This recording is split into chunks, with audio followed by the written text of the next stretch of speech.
Good evening, dandies. Welcome to Undetermined, the podcast.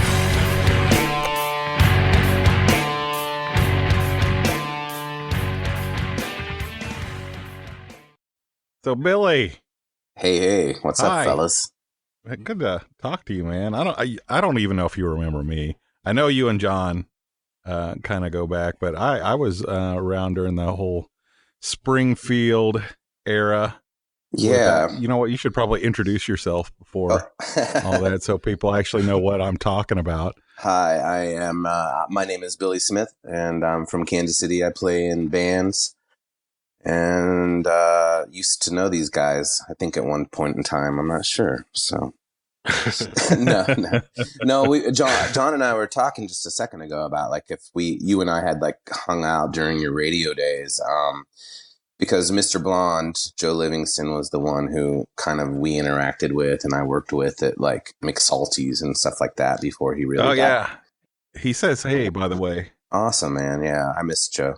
Yeah. I have a really great story with him because, I always appreciated his support even after I almost stabbed him with a knife at McSalty's Pizza one time. Nice. You gotta hear that story. Yeah. Well, we worked Which at location McSalty's were you at? We worked at on the one on Sunshine, and that one they gave us like this. You either got a red Toyota Tercel or a blue Toyota Tercel, and it was just the coolest job because Jimmy Vavac, all these musicians worked there. The owner was just always cool, and that area of Springfield actually is one of the most beautiful, I think, parts of the Ozarks. Really, some of the nicer houses and stuff through. If you keep going down Sunshine. And so it was a great job. But, I think probably we were, some tensions or Friday night or something. And I don't even know what it was. I was joking, but then he really took it seriously about the knife thing. And then just mentally, I was like, yeah, let's fucking go. Like, I don't know. But Joe and I have stayed in touch. In fact, like just not too many moons ago, he hit me up to go to a WWE event, so I was able to hook him up for that. And I check out his show every once in a while, and I love his playlist. So that whole era of radio, it was like even though we were broadcasting so wide, we still had some insiders, like you and him. Yeah. Well, it was kind of a magical period. It seems like, I don't think the planet could happen now. Yeah, well, that was kind of a independently funded rich kid guy, right? Wasn't it? Yeah. Yep. Was it Craig. somebody from the Eyes or? No, from he was running for New World Spirits. New World Spirits, yes, man. He was managing them. Yeah. Yeah, I mean, that was just such a cool era musically. I just remember like, yeah, we're listening to, all the things. I thought I had to bring all the CDs and cassettes with me to Springfield to listen to, so. Yeah, it was weird. I mean, certainly I moved down from like the Chicago area, outside of Chicago, but moved down to West Plains, Missouri. And I was like, oh my God, I'm doomed. There's nothing here, and it was cool to go to Springfield and kind of find that like punk and hardcore pocket that was there. Definitely. Pretty popular. A lot of venues too were playing you guys. It wasn't just a select few bands either. Yeah.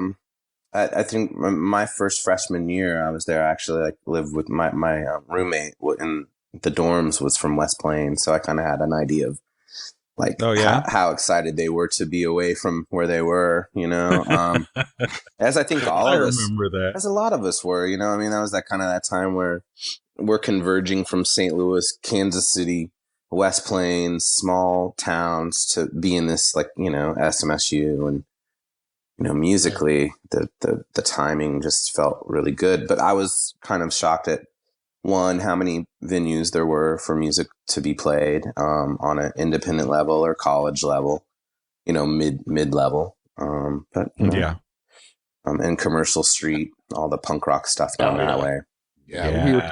We were talking a little bit about that in the green room before we started. It was just like, it was such a cool club. Like I told Billy, I think the first time I saw him play, he was opening up for Dazzling Killmen.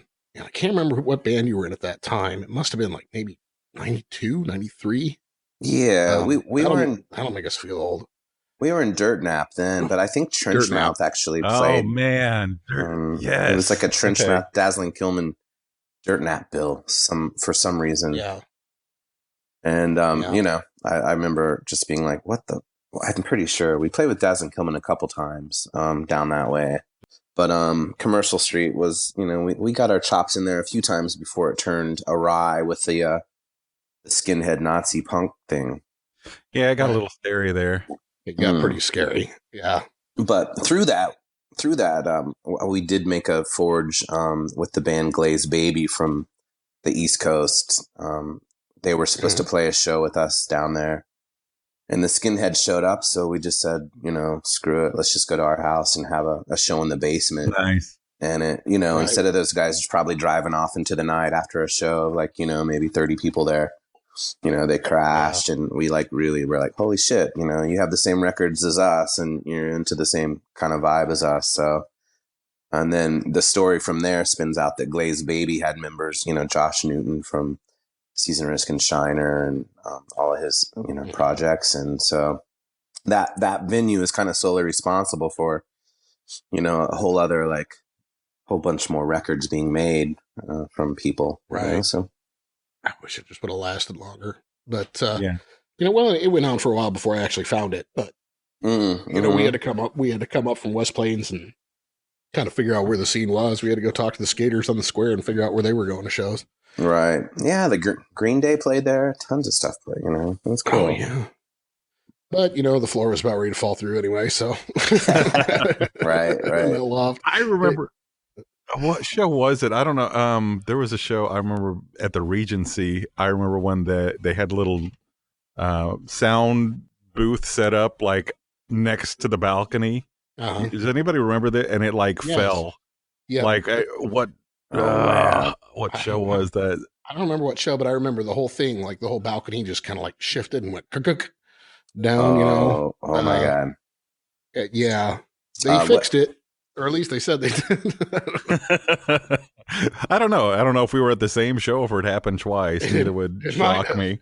I think one of my favorite moments in Springfield playing with Slugworth was playing at the Regency. We were like kind of an apex of our career down there. And, you know, the second level balcony up there, this guy gets up on the fire pole or some kind of pole and climbs all the way out into the middle of the floor. Yeah. And is just like waving his hand above the crowd, and the crowd's like, you know, jump. And like, you know, I'm just saying, we're right in the middle of a song, and all of a sudden he drops, and, you know, the crowd parts like the sea, and just like we kind of like are standing up there with our guitars feeding back, like jaws on the floor. And like literally he gets up and you could just see his nose kind of on the side of his face, like totally smashed up. And he ran outside.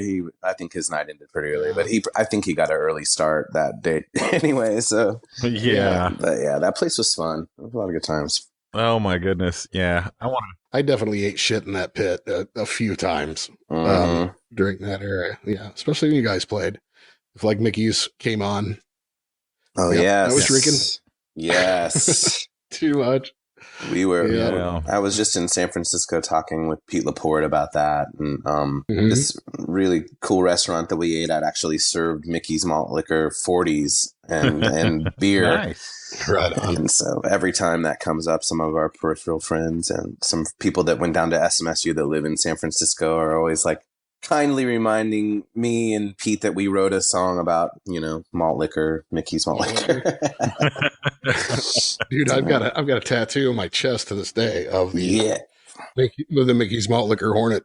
Oh, awesome! Yeah, man. Just dude, it was my Slugworth tribute tattoo. That's awesome, man. Yeah, absolutely. I didn't know that. Yeah, we found that it was the most economical way to get kind of like lit up in the college days, you know. So. Oh yeah. Yeah, one of the biggest bummers, and we talked to other Springfield musicians, talked to like Mark Ballou about it, from Big Smith, you know, about any Slugworth songs. It's unfortunate I can't find anything online. I've got one tape that's really warped, but like MySpace ain't your shit. Yeah, that was kind of the last place it lived, just because there was never any kind of like physical release on that whole record, actually, we recorded that with Lou Whitney down there. Mm-hmm. And, you know, it was kind of the time where the band was already, you know, heading off from graduating and things like that. Right. And we never really had a chance. And also just like format wise, we didn't really know what to do with it. And, you know, Yeah. being poor college kids, we didn't really have label support. There was always label interest, but Right. once people saw us and they liked it, but then whenever they hung out with us, they were like, these guys are never going to be responsible enough to show up to a show on time or perform a full set. You know, I mean, it was just, it was pretty much like antics, like 24/7 with that band. There was like 7 people in the band, so we were having a good time. Right. You know, so House parties were fun. always, yeah. Who was that girl? Was her name Mary or something? I don't want to put her last name out or anything, but she lived like on Fraternity Row and had that house. That was, those were good parties. Those are good times. Well, we always managed to have a good party somewhere. Like the Slugworth house had some pretty legendary like shows and parties. And I think that band was just kind of the antithesis of all of us, kind of like blowing off steam and making music that like we were certainly passionate about, like, you know, Beastie Boys and hip hop and trying to infuse like those things at that time. Right. But, you know, also our brains were other places with school, and I was really more into the noisier noise rock stuff. But whenever we got together, that was like me clocking out to have like, you know, a party time. And we certainly did. There was no holding back, you know. You did. But I think there was something that was kind of infectious and warm about it. It worked because a lot of people in Springfield just really loved you guys. Yeah, I think because we were non-judgmental in like who we invited to the party. It was very non-inclusive, you know, it was like all-inclusive type of music. And you know, I think eventually we got actually pretty good to where, you know, we could play in front of more than just our friends. So, right. Unless like we kind of got the day started early, we usually did pretty good towards the end. I was pretty proud of it. Like I just remember looking out at the crowd a few times and seeing how many people were enjoying it and having a good time and smiling. And at the same time, I was really trying to push my own agenda with Dirtnap and going, well, I'm playing to 20 people, but it's like, you know, it's just it was a black and white type of like scenario musically, that the duality of it. I just, you know, I always kind of like, I knew in my mind that Slugworth, like that was going to be the last time I probably saw that many people intensely enjoying themselves, having a good time listening to the music that I make. Wow. Well, in a party kind of like way, you know? Yeah, sure, in that manner. That chemistry was just like, how can I put another band together that would be that fun? And, you know, just like the timing and everything was just like, you know, I think we all knew we were having like the time of our lives. We were definitely soaking it up. Oh, yeah. Yeah, I made every show I could. You're actually the first person I think who ever put me on a guest list, because I ran into you downtown. You're like, hey, yeah, we're playing Friday. I was like, yeah, I want to go. I'm broke. Nice. You're like, oh, forget it. You're like, I'll put you on the guest list. You don't have to buy a ticket. You can do that. You know, I was a kid. I didn't know. That's awesome, man. I was like That's 20. cool. Yeah, and you're the first one to put me on there. Well, that was the benefit of working at the Planet for me, was I could get into most shows for free. Yeah. Most of the ones I wanted to go to anyway. Yeah. Well, and then later, like I was telling Billy, my roommate was a bouncer there, so then I got to get in for free all the time, which was nice. As long as I did some work for Gary around the Regency. Oh, man. Yeah. Like working on sets and lights and shit like that every once in a while. And just kind of snuck in there. He's like, who's the kid? And we're like, oh, we don't know. I think he has a lot of like negative damage against him for whatever deals he made beyond, you know, what doors he opened for us. You know, I mean, I'll never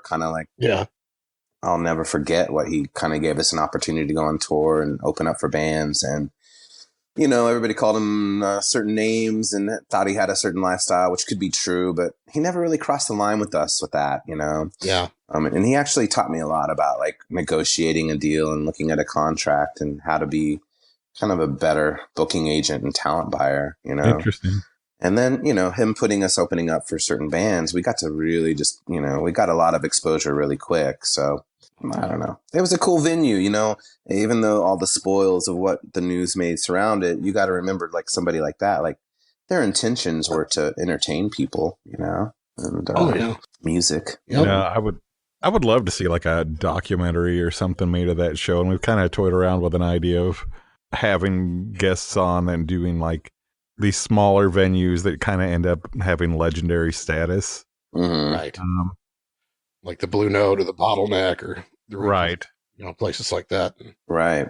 Well, it seems like the Bottleneck is about to get a new, shot in the arm recently. So yeah, we're kind of tight with Mikey out there, so he's pretty cool. He kind of keeps us in the loop on what's happening. Mikey Dye, he plays in Godzillionaire, which is Mark Hennessy from Paw. Remember him? Oh, yes. He's got a new band, Godzillionaire. Oh, awesome. He's actually also taking over Chuck Mosley's job in Primitive Race. Wow. That just got announced like a week or so ago. So, well, some big shoes to fill, but I think Mark can do it. Yeah, it'll be interesting. His voice is great. I actually have read a few of his books and everything. So, whenever Steve Tulipana of Seasoners took over Paw duty for a little while, I kind of like went backwards and listened and just kind of saw what kind of work that Steve had to put into it. And saw them in Chicago whenever they played, and just like, man, that whole band, like, they just were awesome. Everybody, the guitar player, played in some bands later on that opened up for Roman Numerals a couple times, and cool. So yeah, Godzillionaire, their new record is about to come out, and it's really, really good. Yeah, we've got a bunch of tracks, but we're sworn to secrecy on them. We can't share them or anything, so nice. But they let us have a copy, so that's really cool. So we're excited every time one comes out that we can share, but very cool. It's coming out real soon, though, I think. Like, what's it coming out? Yeah, soon. Yep. So is he in Manhattan, or is he living in Lawrence again? No, he's living in Lawrence. Okay. Yeah, he's living in Lawrence. He's actually from KC, though. Okay. Mm-hmm. I didn't know that. And the rest of the band, I think, is in Lawrence, too. And they're amazing. Awesome. Yeah, look forward to that. So did you stay in touch with any of the guys from Slugworth after everybody graduated, or? Oh, yeah. Anything? You still talk to them? A lot. Yeah, because I think because my band, I continued playing music maybe, a little more actively than some of them, but Marty Hick and Brian Tucker, they had a band that we would go up and jam with. And so we would crash on their floor. And in fact, I just got a text message from Marty Hick this morning that was reminding me about the St. Louis Blues or some 30-year anniversary hockey thing. I can't quite remember what it was, but we talk sports a little bit on the text line and share some music. And I actually sent him some of the new tracks from some of this record that I'm making right now. So we're going to hear some about that too.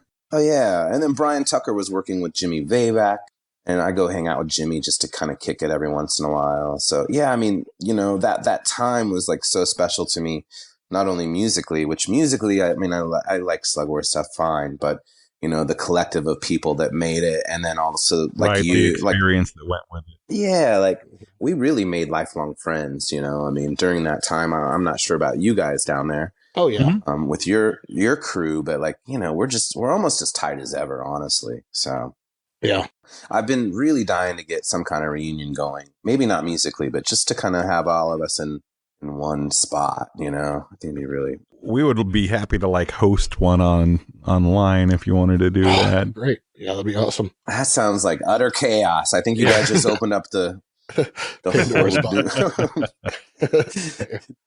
No, you guys should talk to Marty Hick sometime. He's just amazing, and Brian Tucker and all those guys. Jimmy Vavac is. Do you think he would talk to us? Oh yeah. I mean, I talked to Marty. I talked to Marty a few times. He's always a really nice guy to me, everything else like that. But he was kind of socially anxious in a lot of ways. Whenever I met him, I don't know. Yeah, maybe. I mean, I don't know. Maybe back then, maybe he's outgrown that. I think he's a very modest person, above and beyond his knowledge and intelligence and like his passions of music and sports and all that stuff is just like pretty cool. And he's so funny. I mean, everybody loves him. Yeah. Yeah. Mike Watt and him are like best buddies. You know what I mean? So Oh, it's really? like just Yeah. He's a super nice guy. Mhm. Just never had a very long conversation with him, but yeah, no, I'd Yeah, you absolutely love should. to have him on. Yeah. I'll let him. I'll tell him to tune in to the show, and he can check it out. He can decide for himself. Yeah, absolutely. Yeah. Well, I was just going to say, so after that, after Slugworth disbanded everything, and just to get the timeline right, because that was about the time I lost you, or lost contact. I picked up later on some other stuff, but what was your next project after that? Well, Dirtnap was like the most active thing Most that we were active doing. thing was Dirtnap. Which had Pete Laporte on drums and Steve Van Dieven. Mm-hmm. And those guys were the bass and guitar player of Slugworth. So, basically what would happen was we would do Slugworth practice, or generally we would do Dirtnap practice first in the basement. And then whenever everybody got out of class or whatever, then we would start drinking and have Slugworth practice. So, and with this, like every summer, Pete Laporte and I would come back to Kansas City for a few years and still playing music and more in the Dirtnap stuff. Cause like I said, like that music was just more about the collective of people. So Dirtnap moved to Kansas City for a few years. And then we ended up in Chicago for a few years, and staying with Pete Laporte and Steve. We built a recording studio up in Chicago from 97 to 2000 roughly. So after college, like just kind of really focused on Dirtnap and touring with that band. Yeah. And then when did Roman Numerals come along? Yeah, so then I joined, after that I moved from Chicago in 2000 or 99, 2000, and joined Season to Risk actually as the bass player for Season to Risk. Oh, nice. Yeah. And from that point, we toured pretty extensively with Season to Risk, and I was the bass player. And we put out a record with Bill Stevenson from Black Flag up there in Blasting Room. And Jason Livermore, who's not only just like an incredible producer and engineer, but like he's making great records himself too. Yeah, I kind of know Jason. Mm-hmm. He married, he's the cousin of a dude who married a girl I went to high school with. Wow. That's a small world. Yeah, it is. It's weird because like when I grew up in Illinois, and it was like I posted something on Facebook. It was like the Descendants Hallraker live, cover. It's like still one of my favorite live albums ever made. And she like tagged him in it, and she was like, "Jason, check it out." People still listen to the Descendants. And I was like, are you talking about Jason Livermore? She's like, yeah, he's my cousin or whatever. I'm like, no shit. That's insane. It is. Yeah. Well, he's a workhorse. So yeah. We were lucky enough to make a record with Season Risk and those guys. And then, during that time, Season Risk, like, we were touring with like this new up and coming kind of hardcore music was coming through, kind of screamo stomp. I don't know. I mean, like it was very different than kind of what we were going for. And just like playing with the band, we were at like full horse, max capacity. And, I don't know, something broke down in my head about like how I wasn't really having fun looking out at the crowds anymore and like seeing people freaking out about our music. Mm-hmm. And I just wanted to switch gears and just like, go, I'd like to kind of maybe go back to the mindset of like playing music where people don't have their arms folded and, right. Asking about gear and after the show instead of like what the song meant or anything else, just like right. It kind of became this funneled type of audience that like I appreciated and I loved it, but I just didn't have a way to communicate with them like musically or verbally. So I just wanted to switch gears and just try something different. So then we started Roman Numerals. Steve Tulipana, the singer of Season Risk, and I got together with some people and then brought Pete Laporte along from Slugworth, Dirtnap, and now Roman Numerals. So he's always been my kind of main go-to man for bringing in new ideas and stuff. Secret weapon. Yeah, he's an amazing drummer. Yeah. So anywhere I can get him to come along, he's always been a part of it. So then Roman Numerals, we kind of found this really quick chemistry of not only like the people in the band, but just musically, we all like, kind of pulled the records that we liked and we're like, let's kind of bookend our sound into this world of like kind of dance dark wave stuff. Yeah. It was a little before like the trend really took off, so. Right. Well, and it's certainly a departure from like some of the funk and, Yeah. you're doing. But I mean, I love Roman numerals. It's like, wow, I think that's when I kind of caught back up with trying to track down what you were doing. And listen to it. It's like, that's certainly different. But I dug it a lot, a lot more synth, a lot more kind of that dark pop sound. Yeah, I loved it.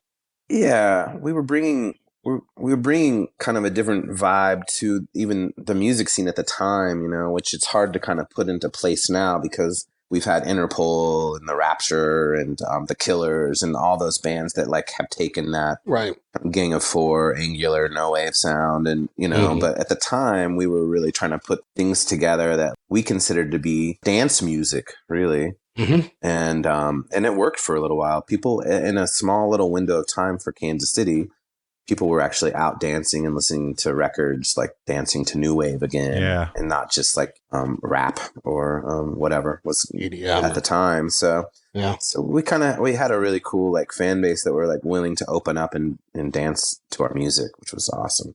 It kind of propelled us even further to kind of make something that was a little more PA dance friendly instead of like the more angular punk rock stuff, which I'm generally always kind of want to go to, but following the reaction and just the vibe of like the music, it's like it was a pretty cool time. I mean, and I think it's cool to be able to appreciate and make different sounds and styles and have that expanded vocabulary, I guess is a good way of putting it. Yeah, for me it's like kind of the necessary, like at the time, I wasn't so career minded. I still wanted to just play music with as many people, and I love collaborating. And I think during the whole time of Roman numerals, I was actually performing with a group called Olympic Size that Wade and I and a girl named Kirsten Paladin had together. Yeah. And then we kind of started building that. And that was like absolutely like slowcore, mellow, reverbed out music. And so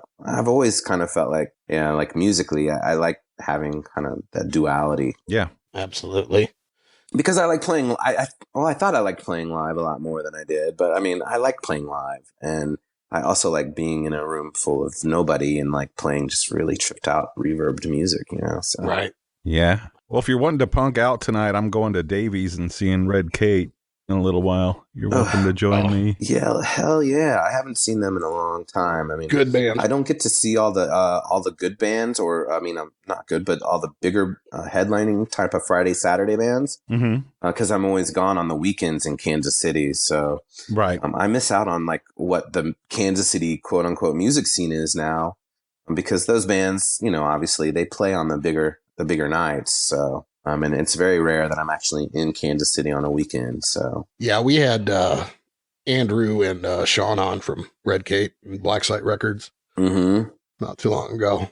Yeah, I really dig Sean. The boat, yeah, man. Died in the wool punk rocker. That guy. They got a really cool edge. Yeah.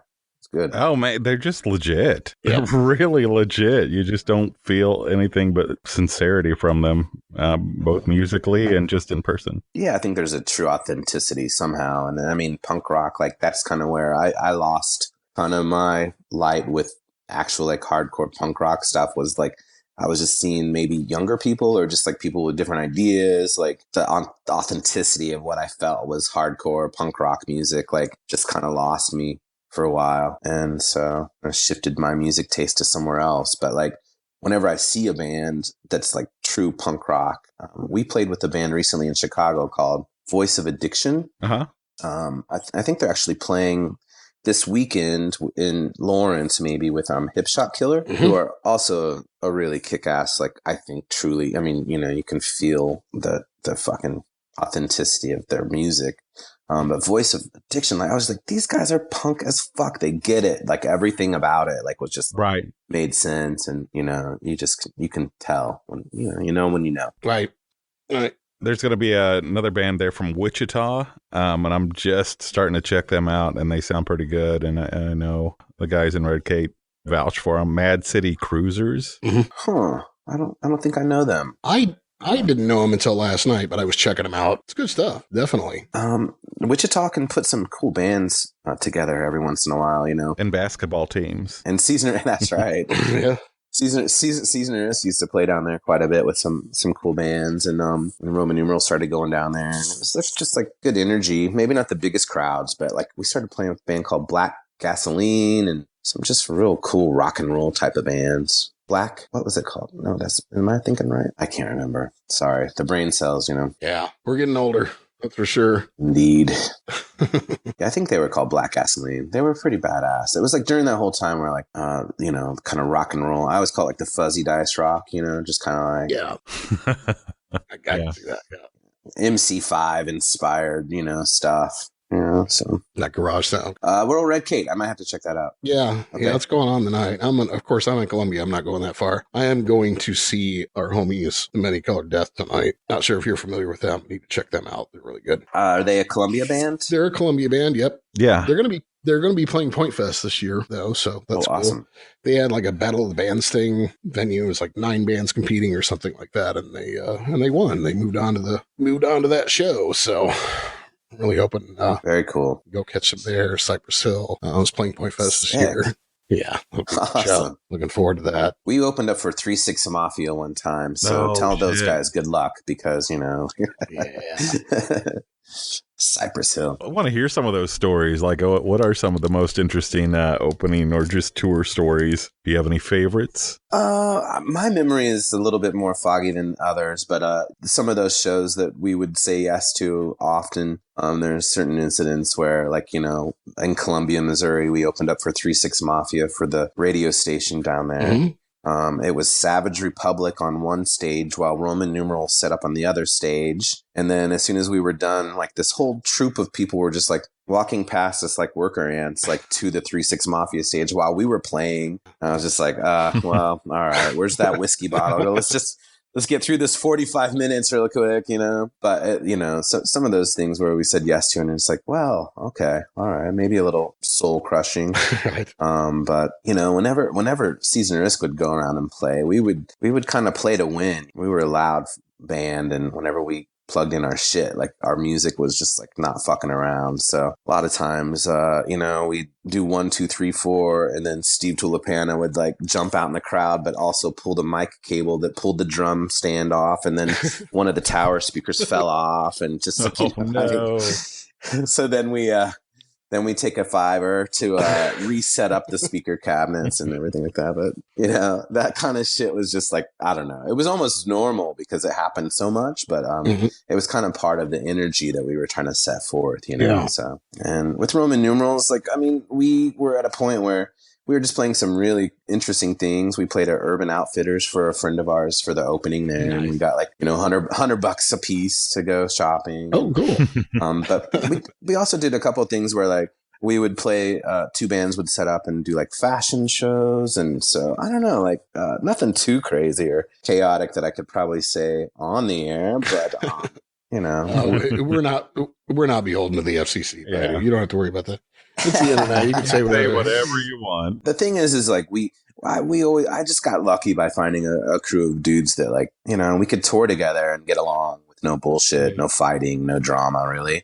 Almost to the point where we were just like, it was almost like this toxic twin capabilities of just going in and tornadoing a club and then spinning out and leaving town. That's kind of, that was kind of our modus operandi, to be honest. Like just go in, make friends with the bartender, set up your your gear right, get the fuck off the stage when you're done, and then like have some fun and then go to the next town, Try not to burn any bridges going to the next place. Well, and I think you could get away with a lot more shit back then too. I mean, Matt and I recall going to that Billy Goat show and watching them make love to a bundle of broccoli. Yep. Oh yeah. And it's like, nobody had a cell phone video. So. Oh man, yeah, that's true. I actually like one of the things I did first when moving back from Springfield, or maybe like in between a year in school, was I went on tour with Billy Goat as their merch person. Oh really? Oh, and you want to talk about like a true life experience? Like it taught me a lot. And that is that, like, sometimes the chemistry in a van is total fucking chaos. Right. But when you're on stage, there's just something that makes all those things, those like atoms flying around, like come together. It's just like they were incredible that tour. But there were moments where like Go-Go Ray and Mike Dillon got in a physical fist fight behind the nightclub. Literally rolling around in the dumpster juice. Oh man, the dumpster had gone. So Mike and Kim had decided to get off the stuff that they enjoyed so much at that time. So our mission was to leave the club and find a clinic that would provide them the medicine they needed. Right. And between the time they'd gotten a fight in a dumpster and rolled around in the most disgusting, vile Austin, Texas beer taco meat juice, and then no shower. No, we had to go. The cops basically pulled up. They saw Gogo Ray fighting Billy or Mike Dillon. So they immediately tried to arrest Gogo, which it wasn't even his fault at that moment. Right. Just like I kind of feel like I had more stories going on tour with other bands than actually like my own personal ones. But yeah, that whole time was just like, man, like Billy Goat were incredible energy. Great show. Yeah, there was definitely that. Anytime I saw Billy Goat, I'm not sure people, but also musically, it's like that trouble funk vibe. It's like, I don't know if that's in right now. I don't know if the youth culture feel that or if you can deny it. I haven't been around that type of vibe in a while, but yeah, it's hard to find those kind of bands or like ska influence or just that triplicate beat, on the horns. Yeah. I mean, that's one reason why I love Slugworth is I'm a sucker for horns. Anytime you can incorporate that in rock and roll and do it right, I'm a sucker for that. Yeah. Automatically just gets me moving. Well, the Urge were like inspiring to us a lot, and they loved us. They brought us to play with them for their Thanksgiving shows in St. Louis. And I mean, they were kind of our big brothers, you know what I mean? And I think also they kind of like to add the water and watch the gizmo like explode into the gremlin type of thing and just sit back and watch us like these 7 dudes just go crazy, right?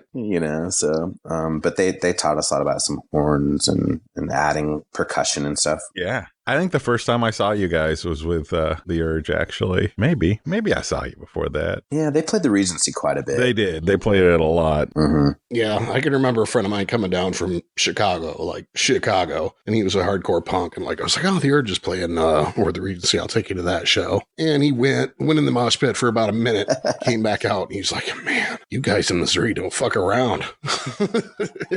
Yeah. He's like, I don't know if I can hang. Man.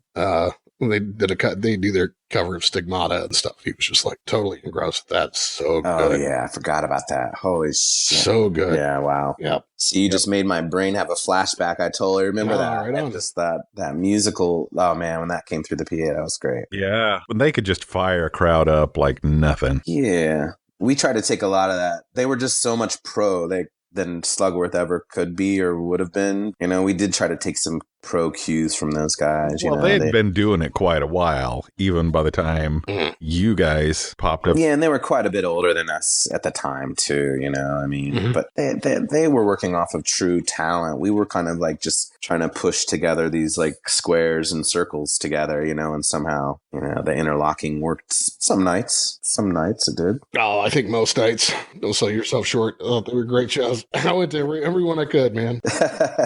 Well, you probably forget whenever Marty passed out on the monitor like mid-set. But No, I mean, that's the things. Wow.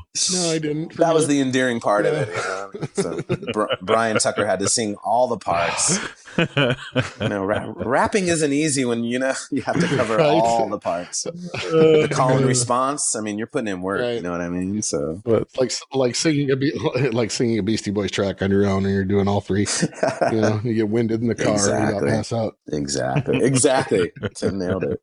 So the last time I caught up with you, though, it was a while back, and sent you an email. Found your email or whatever. You did this stint. Are you still doing a stint with the WWE? Yeah. So I work for Warner Music Group, but my client is WWE, and they have been for almost 7 years now. Okay. And my job at Warner Music Group is I'm a VIP manager. We put together like VIP packages for all the Warner Electra Atlantic bands and any Atlanta or any extra third party stuff like the VIP packages, meet and greets, merchandise, stuff like that. And WWE happened to be one of our clients that I was able to work out the deal where I was going to go on the road as their dedicated concierge for the VIP package they were running. Nice. And so here we are 7 years later. So I go back, like my job basically entails like throwing meet and greets and bringing people backstage to meet wrestlers every weekend. So cool. It's crazy, crazy world. Before that, I was with Smashing Pumpkins, and before that, I was with Avenged Sevenfold. Huh. I'd done Slash and Miles Kennedy tours, and so I had a little bit of experience, but nothing really kind of prepared me for the kind of fandom that WWE has. Also, just the backstage culture and the kind of rule books of WWE. And I'm still not sure I actually get all of it after 7 years, but I'm pretty in line with it, and I love the job. I mean, I've traveled the world on the company dime, and I've met so many cool, passionate people about something that I've learned to really love and respect. Cool. With the WWE stuff. So yeah, Billy Corgan's a big wrestling fan, man. Yeah. Mm-hmm. Didn't he buy a franchise, like a wrestling franchise? NWA. Yeah, the NWA franchise or something like that. Yeah. Yeah, and it's going really well, actually. I feel like I watched it recently just to kind of check out the product, and it's totally old school wrestling. He's doing it right. It feels like that all-star Memorial Hall type of wrestling vibe, the way that the promos are cut, the way that the show looks. I think he's onto something. I think he realizes his niche isn't necessarily chasing the WWE type of, level of success, but to, have a world that, the wrestlers and kind of his vision, that type of wrestling works, Bring back that feeling to the performance. That's not, not as glossy, but still exciting and dangerous. Exactly. Yeah. Right now is kind of a golden era of wrestling for, just people that are into sports entertainment, because there's so many new companies and indie wrestling and things like that, that if you don't like WWE, you love wrestling, if you're not finding something that fits your passion, you're just not looking hard enough, Right. Wow. Yeah, it's crazy. I mean, like I said, they were literally just kind of a client as like if I would be shipped off to do, Mariah Carey or, whatever VIP. And I've just over the years, I've really learned to have a lot of love for it. And I'm with these guys. I'm with the wrestlers every weekend. So cool. Made a few friends and right on. Well, that's awesome. But you're still cutting music though, too, right? I mean, we tried to get together and had gremlins all over the place. And you were in LA. Right. Were you cutting a record? Were you just mixing a record? You cutting your own shit or what was going on there? Yeah, so the way that the WWE stuff works is I get to come home every week between Monday and Wednesday generally. And John Brazook is a drummer here in Kansas City, aka Bacon Shoe, and a musician with other bands. That's his hip hop rap moniker, where he cooks bacon on a George Foreman grill. Nice. Well, he doesn't. Mr. Wriggles, a guy in a stuffed pant. It's a really messed up mascot head. I don't even know what it is. It's Mr. Wriggles. Mr. Wriggles. But anyway, John's an awesome character and dude and great musician. And so whenever I'd come home from WWE, we made a record together with Steve and Wade Williamson from Dirtnap and some people called the Water Moccasins. Yeah. And through that, John and I kind of built a awesome friendship where I would go over to his loft space and hook up my loop pedals and just kind of jam, because I knew I didn't have time on a Monday or Tuesday night to bother anybody in Kansas City to kind of get together and jam on a committed level, because I just didn't have the commitment. And through that, made a bunch of loops that we never went backwards. We would just improvise new shit all the time. But he had a recording studio. He recorded every practice. And we started kind of developing, we kind of got a sound going. And although he's only doing drums, like he was helping me guide to a more kind of psychedelic, groovy type of thing. Right. And kind of also, but there would be practices where we would play complete fucked up black metal and math rock and stuff. So after a while, we started thinking, there were some of those loops here in this little device that are cool. Like maybe we should go back and jam them one more time and see what's up. And sure enough, like we collected about 10 loops. And from there, started recording with Joel Nanos of Element Studios, and who's recorded just tons of kick-ass records in Kansas City. And I took those tracks and gave them to Dave Gomez, who's old pal and plays bass in Dirtnap now after Steve Van Dieven, who's taken a sidestep in Chicago. And now Dave's basically taking all this paint that I gave him and kind of designing the loops and the vocals and things like that. Not necessarily chopping them up musically, as much as just editing out some of the redundancy of a loop. and kind of creating like peaks and valleys, which I picked Dave to, produce and mix it because I know he knows my brain. Like he knows like kind of how I'm trying to create these songs out of a loop by just making vocal melodies or a guitar part shift. But there's always this underlying loop that's still the same, so he's crafting it, and I'm starting to get mixes back. I'm so incredibly excited about it. Cool. It's like one of my favorite things. And initially I was like, this is like a solo record because everything that was coming through the speakers besides the beat, I was like, shit, I forget that I'm actually the keyboard player, the guitar player, Right. vocalist. I'm playing melodica, congas, just everything. It's an interesting process. Like, it's been a lot of fun to kind of like make better. Yeah. And to kind of like have like the meat and potatoes and then just add all the extra sides. I'm just so stoked how it's coming out. That's awesome. Only because I think I had no expectation. Right. This project's called Company No Company, by the way, or CONOCO. We're trying to get that worked out right now. But yeah, anything you want to, plug, we'd be glad to share that too when it comes out. And absolutely. Love helping promote folks we know and stuff we like. Yeah, it's going to be soon. Like, I have to go kind of like backwards because I don't have bandmates or a label to kind of like help me. Like I've kind of had the luxury to do before. Mm-hmm. So it's like taking a little more time to conceptualize a few things, but I'm getting there. Yeah. And I'm hoping by like June, like that I can successfully release it on all the formats and everything. Yeah. So, and not to beat a dead horse, but I never got around to the question. Okay. Do you have any Slugworth tracks remaining in preservation at home or anything? I know Pete Laporte does. I'm not the archivist that I should have been or whatever. I think I have a couple physical copies of like a cassette that probably is warped and, like that's what I'm sitting on. But I can hook you up. I can hook you up with some of those guys to kind of give you some of those recordings. Ah, that would be cool. So, now I wish we could go back. If anybody even has an 8-app machine, but we recorded that, like I said, with Lou Whitney, R.I.P., very legendary Springfield figure down there. And he just gave us so much advice. I mean, I wish I could really go back and listen to it now because I haven't listened to him probably 10 years or so. Yeah. Just like, and I remember also one of the songs, Spoon needed to do a sax line over, and he actually took the reel that One Took Over the Line was recorded on. Oh, yeah. And he's like, fuck it, let's just do it. Really? Yeah, dude. It was like, he was legend. He was more punk rock than any of us that were trying to pose to like be. Like the original, like Brewer and Shipley cheat?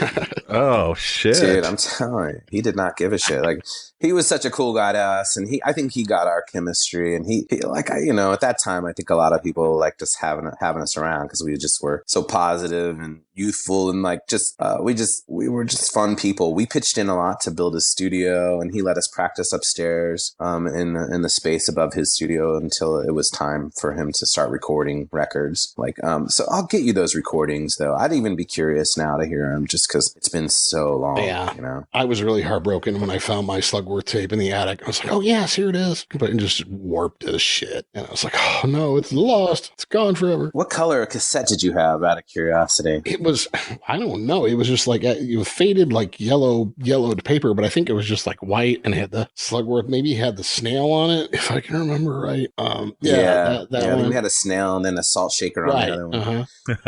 Yeah. But like that cassette company that we got those recorded at, I'm just so proud of Springfield. And like we found this place called National Audio down in Springfield that made cassette duplications. And really, any more that you see like Burger Records or any of the like super hipster like labels putting out cassettes, those cassettes are being manufactured in Springfield, Missouri. Oh, cool. That's I think that's who Blacksite uses, maybe.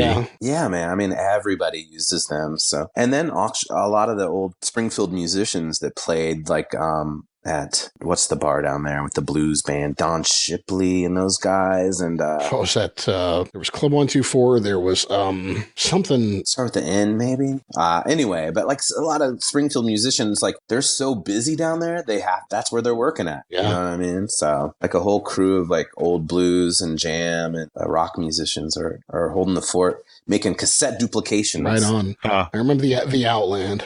Down there too was big. The Outland. Yeah. What was the place that was kind of up above the Outland and just a little bit Yes. north of there. So like that was crazy. Like that was the crazy thing about Springfield is like I walked into that city and like people let me do crazy shit. Like me and my friends opened up. I mean, we were kind of responsible for opening up Thumbs Up. And then that's what it was called before the Allen Ballroom, in my recollection. Yep. And that's where we did a lot of shows. And I brought down Kansas City bands like Giant's Chair and Season Risk, and I brought down some KC bands during that time at Thumbs Up, which was that spot. Then they let us have a little place next to it called that the Boom Boom Room. Oh, I remember that. Yeah, that's it. Yeah, the Boom Boom Room. Yeah, and I remember hanging out with Brad Pitt at that joint. He came up and hung out with us in the I've DJ heard booth. stories about. Was that like he shut down or was it the Outland that he like kind of shut down and had a private party there or something like that? It wasn't so private, but he basically was just like hanging out in Springfield one night during the holidays. Nice. And he was like, "Hey guys, can I come up and hang out?" And we're like, "Sure." And I mean, at that time he was pretty huge, not as huge, mega as he is now, but he was super cool, like asking for like 9 Inch Nails remixes that he had heard of and stuff like that. I was like, all right. Yeah. I thought it would be a little worse than that, but whatever. Yeah. He was cool. But yeah, the Boom Boom Room, we had some good times there. Juke Joint. Mm-hmm. That has several names. I think that was also 124 eventually. Yeah, maybe. But yeah, so many good bands I got there. I can't imagine. I still don't believe the amount of underage drinking I got away with. Like, I remember Regency had like Thursdays, it was all you could drink, $5. $5. I mean, it was Wells, but I mean, you could have screwdrivers all night if you wanted for $5. Yeah, you never find that anymore. Oh, and there was that incredible Thai restaurant. Kind of behind the Regency. Oh, yes. Oh, man, that place ruled. Bangkok City or something like that. Oh, Legends. my God. I have never found a Thai place that I liked better than them. Yep. You're absolutely right. And I think I've always been looking, and I just have not found that place. So we're on the same, like that Pad Thai. Holy shit. It's good stuff. Just that place. Yeah, we were lucky to have some actually really good Thai. And I remember having Vietnamese food there. There's some, I mean, for a small city, there was a little tiny culture. You had to kind of dig it up, but there are several Springfield dishes that I still try to find anywhere else, and they've yet to be replicated. That's one of them. Right. Burritos enchilada style from Mexico Villa, or Mexican Villa. You cannot find cashew chicken that tastes like cashew chicken anywhere but in Springfield. Yeah. Now, is it true that it's the OG place of cashew chicken? I never. It is. Yeah, it was Springfield there. Yep. Wow, that's amazing. It's been nice to kind of think about Springfield in a positive way. Last time I was there, it was not on such good terms with a friend's funeral, but like I did get to see quite a few people from that world, and just like it's still thriving somehow. I don't know about the music scene. Like locally, there was a band called Dirtnap from there in Springfield who were awesome. They were like really kick-ass, like young, reverbed out garage band called Dirtnap, but like, which I think is totally odd since we were from there too, but like, they're good. No hate. They can have it. Yeah. I've looked up Dirtnap and there's like several out there. Oh yeah. A lot of metal bands, a lot of stuff like that. But I always thought it was kind of strange that an actual good band from Springfield called Dirtnap was rocking out down there. Yep. So, I found what was it? I've got a Hammett cassette. Do you remember those guys? Oh yeah. Tony Laddish is Tony could shred. He was an amazing guitar player. That whole band was like just incredible. John Davis and Terry. Is he in there? Oh, it's been so long. My brain, it's been a minute, but Tony he's a very accomplished filmmaker now. He played in a lot of Americana bands up here. The names are going to escape me. Maybe the Sadies or God, I won't remember. Sorry, Tony. But his guitar playing shifted from like the noise rock kind of stuff to the Neil Young type of like really good telly type of rock music, so awesome songwriter, always was. I remember hearing him just throw out some Stevie Ray Vaughan. Oh my God. Yeah.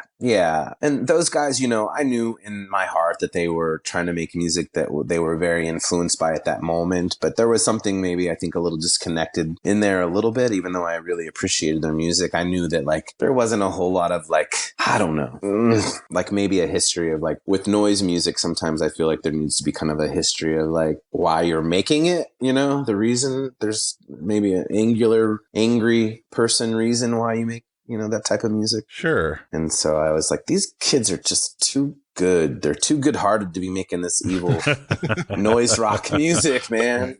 And sure enough, I feel like Tony actually did find his true voice in the other bands that he was in. God damn, I cannot remember. I had a call or something. I don't know. There were so many of those Americana bands here in Kansas City. I kind of forget. They were the better one of the ones. Yeah. I just remember that. Dude, we're gonna have to get together and have a beer up in KC sometime pretty soon. Absolutely, man. Yeah, let's do it, man. Absolutely. Yeah, I didn't really realize the time, even how lucky I was to have it. It was a really good scene, a good time back then. Well, we made the best of it, I mean, that was the whole thing. Just like we knew where we were. We knew it wasn't New York. We knew it wasn't LA, Chicago. Man, if we were going to be stuck in Missouri, man, I don't think you could have done much better in Missouri. I really don't. Yeah. I mean, I don't know what bands I missed exactly. There was something you could go to KC or St. Louis. I know that, but I mean, there's an organicness to it, I think, in the Springfield scene that maybe you wouldn't get in other places, and you have to work for it a little bit more. Well, I see, maybe.